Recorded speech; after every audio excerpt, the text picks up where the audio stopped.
Life's busy and there's a lot all of the time. If we can take something as big as our finances, if we can make that easy and predictable, then that's a huge weight off your shoulders, especially if you're a business owner. You owe it to yourself, to your clients, to your suppliers, to your community to be profitable. Profit's not a dirty word. It is your duty. If you've got staff on, they're relying on their wages. If you're working direct for clients, they're investing in you. So invest in yourself. The profit gives you choice. It gives you predictability. It gives security. We're not talking about stealing money or scamming money out of clients and so on to make the most for you. It's about giving you the ability to be able to give back to others as well as your family and yourself, for those around you, that we can't do unless we have a business that gives us a space.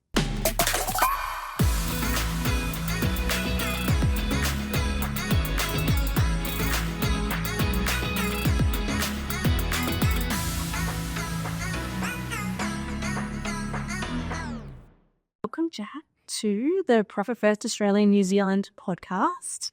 I would love for you to do a bit of an intro into yourself and your business. How long have you been around? What do you do?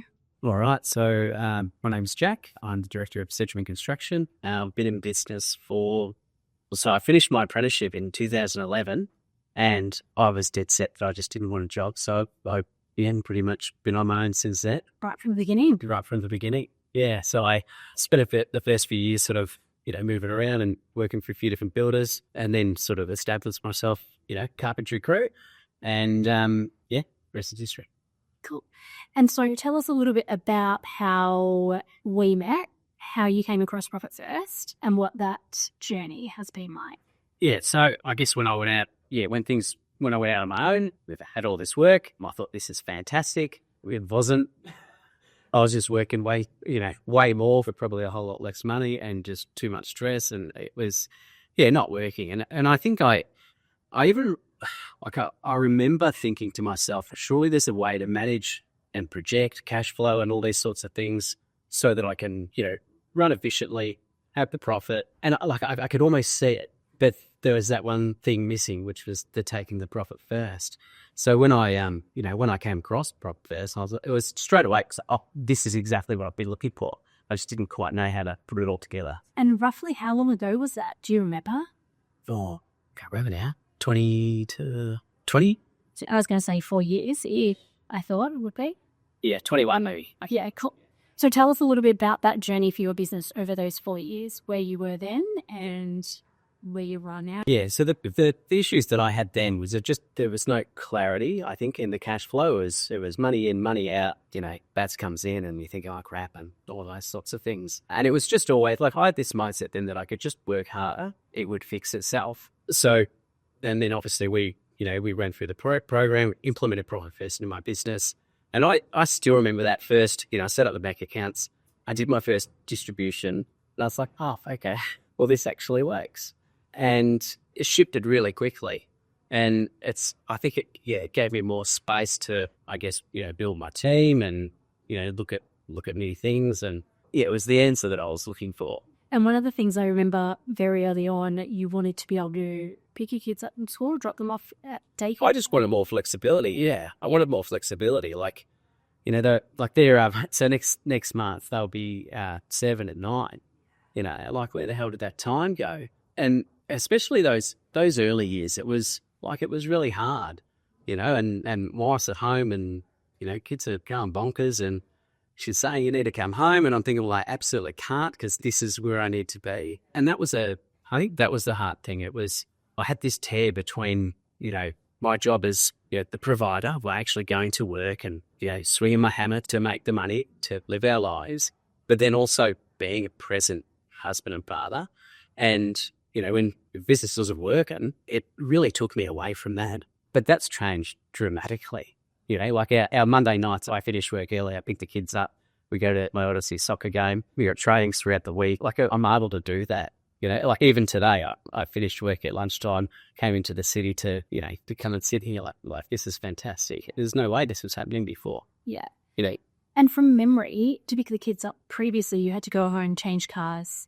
Oh, go pick them up because you had a ute to the kids' car, And that was one of your first big goals, was to be able to have a car that Yeah. you could actually pick the kids up. Yeah, so I think that's another really good thing that Profit First did. So we looked at, what I was sort of, willing to borrow for the new car, what those repayments sort of were, and I actually put those into my, my OPEX beforehand. And so I did that to prove to myself that I could, comfortably keep up with it, that it was okay, and also build a bit of deposit to reduce that borrowing. And that was fantastic. But that's, and at the time I was thinking, I'm not borrowing any money. I don't want to do that. It's absolute rubbish, But I still remember, I've got the new car and I'm sitting in the driveway. I'm thinking, this is actually pretty cool.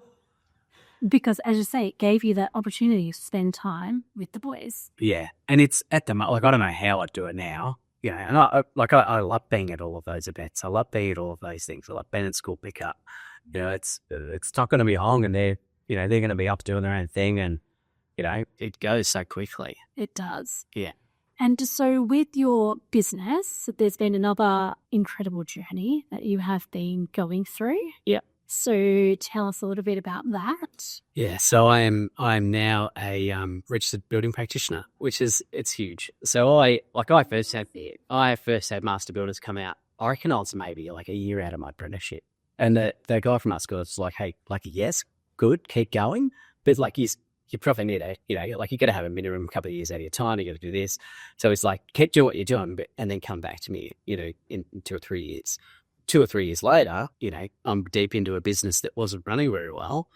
And I completely wrote that idea off. I said, no, I don't want it. I don't want a bar of it. I don't want the responsibility. It's not for me. I'll just keep doing what I'm doing until I can't do it anymore. And I think, we've spoken about this before, what Profit First has done, it's put predictability into all of my forecasting. And not just for cash, right, but for peace of mind. So know that, when these things come up, family stuff, events, a podcast in the city, I can manage that. I can manage the time. I can do it. It's not going to kill me. So we got through that first part of implementation for Profit First, and I thought, all right, cool, what's next? And then we sort of looked at some pricing. We did that. We found, okay, cool, what's next? And I think it was at that point, we were running back and forth, and I thought, I guess the next step is to become a builder. And yeah, so I ran through the whole process. It was a lot. Okay, there's a lot of study, a lot of weekends with the books, and but I did it. Yeah. Yeah. And I think, we had a lot of conversations around that when you mentioned it. I was like, what's the one step you could do towards that? And then the next step and the next step. And part of what you did, just like you did when you were in Comment Profit First, was just take it step by step by step. Yeah. And make sure that you did everything thoroughly so that you can. Yeah. And I think when you, if your anxiety's high, if you're stressed about money, if you're stressed about work and all those sorts of things, you're in a survival mode, right? And I didn't realize that I was so, I guess, closed-minded in a way, or almost shut off, that not taking any risks. I don't want to know what the next step is because I'm just doing this because this works and this is fine. But it was just, driving myself into a wall. But I think that's a really big thing that's come of it. Previously, I was very unwilling to take any step unless I knew exactly what the outcome was going to be. And that was with anything, right? But now it's like I'm calm, I'm regulated, I'm confident in where I'm going. So I'll know that, all right, that's the next thing that I've got to do. And I can just concentrate on that rather than freaking out about everything else. And that's taught me some really valuable lessons too, in that, trust your gut and trust your instincts and know what that next step is. Dive into it. And then you see the next step. I think I heard recently, if you can see your whole life panned out in front of you, it's not yours, So and that just makes it a whole lot more fun too, I think. Yeah, absolutely. And that's one of the things. It's, as you say, having the capacity to think without stressing and being so uptight. Yeah. And one of the things Profit First does very well is allows you to see, if I do this, what does that look like? If I do that, what does that look like? And not only, one of the things I think with Profit First that people misunderstand is that they think it's just for getting them out of a sticky financial situation. Whereas that's part of it, if that's what you need. But also one of the fun parts that we talk about is what next? What else would you like to do? And let us plan for that. And as you say, you've got those financial steps in place to be able to, you can afford it. And if you can't, what to that? And then you've got a plan is to fill the gap. And I've had that in a few conversations recently, actually. someone says, oh, like cash flows look fine, like whatever, but I'd just like to know, how to do this. And it's, well, you don't have to be in a shitty situation to benefit from it. And like, I would go far and say that, like, I think every business should be using it. And it gives you that confidence to move in any which direction or shift when things aren't working. Now, like, my business has changed a lot in the last few years. We've increased our staff. We've had guys that have finished their time and wanted to move on to do their own thing. So that's reduced down. And you can look at, how those things sort of track. I think another good point is over the last few years, whenever things really feel like they're not working again, it's because I just haven't really been doing the work again. And you do just note, I did not preempt you with that question. No, but it happened a few times. I think, all right, cool, set, I'm done. And you have some things come in, like a new staff member or whatever it may be, and you think, oh yeah, it'll sort of be all right, and you just see it, things, and you start getting stressed again, and things aren't working, and it's like, oh, okay, well, I've just got to do a quick review, and it doesn't take that long. Like I did one recently. It took me about 10 minutes. I went through and they go, oh, you know what? I'm actually not that far off where my percentages need to be and what my revenue targets need to be. I'll just adjust this. And it just takes that layer of stress away. Yeah. And that's what we talk about all the time. I always say to clients, once you start using Profit First, you use it till you retire for what you sell, whether everything's going well, not so well, and everything in between. It's just part of the standard of every week. And like you just say, it's always a little bit of a reminder that when things don't feel right, it's often because you've gone out of that rhythm. Oh, that's right. It's just as simple as it's just having an overall understanding of where everything's at. Like you're mad not to know. And it doesn't have to be complicated. I think that's an area where people get overwhelmed. They think all of those bank accounts, it's going to complicate it even further. And it will absolutely if you haven't had it set up properly and you don't understand it. But once you know what you're doing, it's feedback very quickly on what's working or what's not working in the business, which then allows you, as you say, to be like, oh, actually, maybe that's not the direction. What are my other options? Oh, yeah, absolutely. And as well, this is, I think, where I feel really confident in my next steps. As there'll be a big change from working as a carpenter to working as a builder. I'm working direct with clients. I'm dealing with subcontractors, and I've got to supply materials, warranty, all sorts of things. It's completely different, but I've got a really good baseline on how to manage that and how to track that. Yes, this is working. Now I need to tweak this. It's all there. Yeah, the feedback's much more immediate. Oh well, truly. Rather than just waiting and going, oh, whoops. Yeah, and as a builder as well, you're dealing with a lot of big adults. Yeah, a lot of heroes. Yeah, a whole lot more. I think that's unfortunate where a lot of guys get themselves into trouble because it's a big deal. It's a really big deal. And you do your apprenticeship, and it is not easy to get your builder's registration. It's a lot. It's a lot of work. But at no point in there did they talk to you about cash management. Yeah, there's nothing in there about estimating. There's nothing in there about that. And that's one thing I've always said with all of our trades and builders and everyone in between. You're very good at what you do. You're all very skilled. Nobody has shown you how to manage money and run the cash flow and that type of thing. And it's not because you guys aren't smart. It's just because you haven't been taught. Yeah. And most clients think that they can't do it, and then they realize that they can. And I always say it's just like building a house. Like you wouldn't go and build a house without plans. Yep, you run your business and make all its financial decisions without any plans or without any framework. So then what's next? Builder's licenses. Yeah, done the licenses in. I'm nearly finished building my website.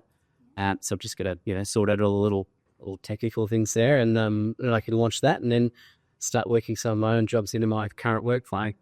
At the moment I've got more work than I can handle. We work for a really, really great builder and have done for the last, a while now. And he's been absolutely fantastic. So, it'll be, first job comes in and I'll put that one in there, and then, they'll start small and then next job go a little bigger and, and build the team to suit that. But I'm really looking forward to it. I think another thing that happened is, I sort of went out on my own and things were a bit whatever. I thought, I don't want to deal with clients. I don't want any of that. And I'm in a really great place now. And I forgot that I love dealing with people. I absolutely love it. So I'm looking forward to that, that part too. I think that's going to be really, really cool. Yeah. And I think this is important to note. I went to an event recently and there was a lady that you spoke on. She was an architect you spoke on, healthy home, bifilar design. And within the first sentence, I was like, this makes complete sense. This is fantastic. And she talked about the way that light and textures and airflow and natural, all that sort of stuff can really affect, people in the home. And both of my boys were autistic, and the sensory, it's a lovely place to be. It's a crazy house. But when she was talking, I couldn't help but think of all of the ways that my wife has sort of put these elements in place to support the regulation of our whole family, really. And so I'm really thinking I can actually do that for other people. I can guide them in a way and provide a service that lets them really love where they live. And I think that's going to be really cool. And stop when I don't have words. But that is, and knowing you, that combines your love of building family and also knowing that you'll be able to have such a positive impact to help those families build a home that is going to be a place where everybody can really love and enjoy, more than just it looking great, but actually being something that for those who do have children or who are autistic or ADHD and those sorts of things, going to be a space that's built specifically for them with their needs taken into consideration. That sounds like fun. Yeah, I'm looking forward to it. Yeah, it's amazing. Awesome. Finally, one word of advice for anyone who is listening. What would you suggest or recommend they do if they're not doing profit first, apart from the just do profit first?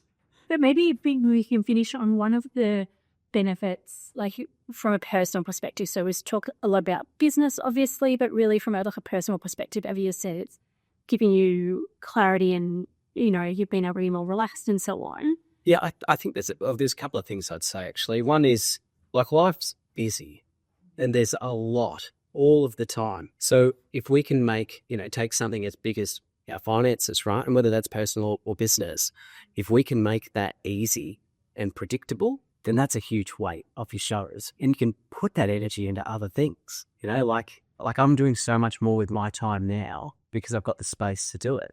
I'm also a group mentor it's a program called Dads Connect. So that's for dads raising kids with ASD. So and I'm putting a lot of time into that. I'm putting a lot of energy into that, and I'm loving every minute of it.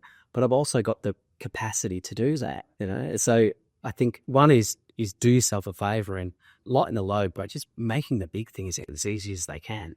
And another one is, especially if you're a business owner, like you are to yourself, to your clients, to your suppliers, to your community, to be profitable. All right, profit's not a dirty word. It is your duty. All right, if you've got staff on, they're relying on their wages. Right, if you're working direct for clients, they're investing in you. Right, so invest in yourself. Yeah, I think that. Yeah, and I think that's a really good place to end on with when we're talking about profit, that's exactly what we're talking about. The profit gives you choice. It gives you predictability. It gives security. We're not talking about stealing money or scamming money out of clients and so on to make the most for you. It's about giving you the ability to be able to give back to others as well as your family and yourself, for those around you, that we can't do unless we have a business that gives us a space. Yeah, we want to be sustainable. Yeah, exactly. We want to be here in 10, 20, 30 years, and we want to support our staff, our families, our clients, and you can't do that if things aren't working. No, and we can't wait for somebody else to step in and save us or do it for us. No. We're the only ones that can do that. Yeah, I think, and my last thing in there, I thought for the longest time that I had to do this myself. I had to fix everything myself. And I did that in a lot of different areas. I just have to do it myself, right? It's his mindset. I have to do it myself. Yeah. But if you put a good team around you and get the right support, it's bigger, better, faster, stronger all the time. And that's something I talk about all the time, is around building your team and your financial team particularly, and making sure you've got an awesome tax accountant, it's an awesome bookkeeper, an awesome profit first coach, and also an awesome business coach as well. And I think having that combination, which you've done all of those, has helped you be able to make those steps with much more confidence as well. So, well, I am super excited that you made it all the way up here for this, and can't wait to see what else comes of your new with your new license and your new desire to help build those family homes that are really, really going to make a difference. Like, that's going to be awesome.